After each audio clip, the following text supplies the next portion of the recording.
시청자 여러분 안녕하십니까. 오늘은 장맛비가 계속 내리고 있습니다. 빗길 조심하시기 바랍니다. 오늘은 더 커질 트럼프 리스크 상쇄월 대비책 마련 시급하다라는 주제로 말씀을 드리겠습니다. 엊그제 발생한 도널드 트럼프 전 미국 대통령 암살 시도가 미국의 대선 판도를 뒤흔드는 가운데 그의 재집권 가능성도 그만큼 커졌다는 평가가 나오고 있습니다. 미국 언론들은 신이 택한 인물을 막을 수 없다며 트럼프 필승론을 전하고 있습니다. 대선에 민감한 미국 금융지에도 트럼프 당선을 가정하는 트럼프 트레이드를 기정사실로 여기는 분위기라고 합니다. 트럼프가 관심을 보였던 가상화폐 비트코인은 하루 만에 6만 3천 달러로 급등했습니다. 트럼프의 미국 우선주의 색채도 더욱 짙어지는 형세입니다. 트럼프는 블룸버그와의 인터뷰에서 중국에는 60 내지 100%, 그 외 모든 나라에는 10%의 관세를 부과할 것이라고 밝혔습니다. 대만에 대해서는 미국 반도체 칩 사업의 거의 100%를 빼앗았다며, 그런데 미국은 그들이 미국에서 반도체를 생산하도록 수십억 달러를 주고 있다고 불만을 표시했습니다. 한국엔 남의 일이 아닌 형국입니다. 한국을 직접 지목하지는 않았지만 비슷한 잣대를 댈 수 있다는 우려가 드는 대목입니다. 이처럼 더 커진 트럼프 당선 가능성은 그에 따른 미국 우선주의도 더 강화될 것이 확실하므로 각 분야별로 정교한 리스크 대책 마련이 시급한 실정입니다.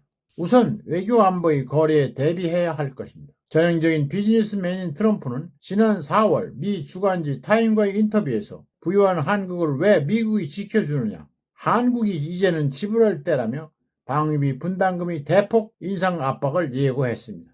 그가 수시로 주한미군 감축을 암시하는 것도 그냥 넘길 일이 아닙니다. 정부는 미국의 막무가내식 요구에 줄 건 주되 아닌 건 아니다 라는 단호한 입장을 펼칠 수 있는 논리를 개발하고, 공화당 대선 캠프와도 채널을 열어놓고 지속적인 관계를 유지해 나가야 할 것입니다.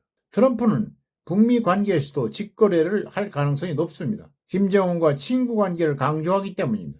따라서 이에 대한 대비도 반드시 해야 합니다.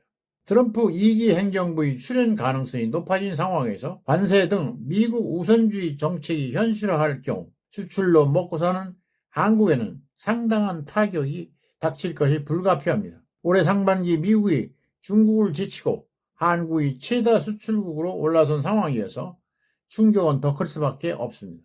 대외경제정책연구원에 따르면 미국이 한국에 보편 관세 10%를 부과할 경우 대미 수출은 약 152억 달러가 줄어들 것이라고 합니다. 여기에 60% 이상의 관세 폭탄을 맞은 중국의 경제 성장이 둔화될 경우 대중 수출도 따라서 감소할 것이라는 우려가 나오고 있습니다. 특히 반도체법, 인플레이션 감축법 등에 대한 트럼프의 부정적 인식은 반도체, 자동차, 배터리 등 한국의 핵심 산업을 위협할 수가 있습니다.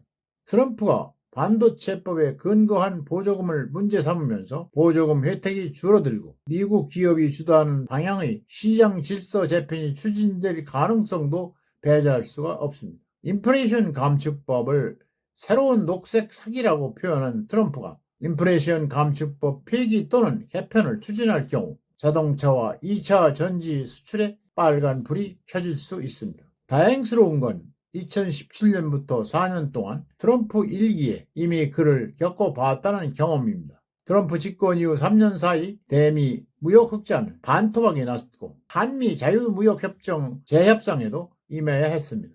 지난해 역대 최대인 445억 달러의 대미 무역 흑자를 낸 상황에서 이번에도 통상 압력이 집중될 수 있습니다. 어디로 튈지 모르는 트럼프의 스타일을 고려해서 가능한 모든 시나리오를 테이블에 올려놓고 대응책을 짜는 게 옳을 것 같습니다. 과거 정부의 트럼프 경험도 부정만 할 게 아니라 모든 기록을 참고해 보는 것도 좋을 것 같습니다. 개인관계를 중시하는 트럼프의 성향을 고려한다면 통 크게 주고받는 윤석열 대통령의 활달한 성격의 접근이 필요해질 수도 있습니다. 오늘은 여기까지입니다. 끝까지 시청해서 감사합니다.